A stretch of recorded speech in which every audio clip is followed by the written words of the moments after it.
ఒకప్పుడు ఒక ధనవంతుడికి ఇద్దరు కుమారులు ఉండేవారు. ఒకరోజు చిన్న కుమారుడు తన తండ్రి దగ్గరకు వచ్చి ఇలా అన్నాడు, నాకు రావాల్సిన ఆస్తి భాగం ఇప్పుడే ఇవ్వండి. నాకు రావలసిన ఆస్తి రాసిచ్చేయండి. తండ్రి బాధపడ్డాడు. అయినప్పటికీ తన కుమారుని కోరినట్టు ఆస్తిని పంచి ఇచ్చాడు. కొన్ని రోజుల తర్వాత చిన్న కుమారుడు తన ఆస్తి తీసుకుని దూరదేశానికి వెళ్ళిపోయాడు. అక్కడ అతను అజాగ్రత్తగా జీవిస్తూ తన సంపద అంతా వృధా చేసేశాడు. కొంతకాలానికి ఆ దేశంలో తీవ్రమైన కరువు వచ్చింది. అప్పుడు అతను చాలా పేదవాడయ్యాడు. బతకడానికి పందులను మేపే పని చెయ్యాల్సి వచ్చింది. పందులు తినే ఆహారం కూడా తినాలని అనిపించేంతగా అతను ఆకలితో ఉన్నాడు.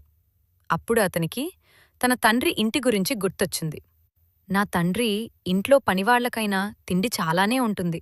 నేను తిరిగి వెళ్ళి నా తండ్రిని క్షమించమని అడుగుతాను. నా తండ్రి ఇంట్లో పనివాళ్లకైనా తిండి చాలానే ఉంటుంది. నేను తిరిగి వెళ్ళి నా తండ్రిని క్షమించమని అడుగుతాను. తండ్రి, నేను దేవుని మీద మీ మీద పాపం చేశాను అని నిర్ణయించుకున్నాడు. అలా తన తండ్రి ఇంటికి తిరిగి వెళ్ళాడు.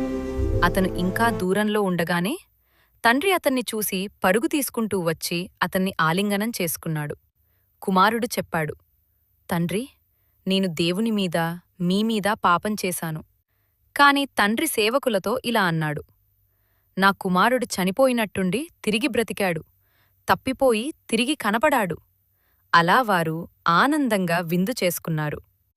ఈ కథ మనకు చెబుతున్నది ఏమిటంటే, మనము తప్పు చేసినా దేవుని దగ్గరకు తిరిగి వస్తే ఆయన మనలను ప్రేమతో స్వీకరిస్తాడు.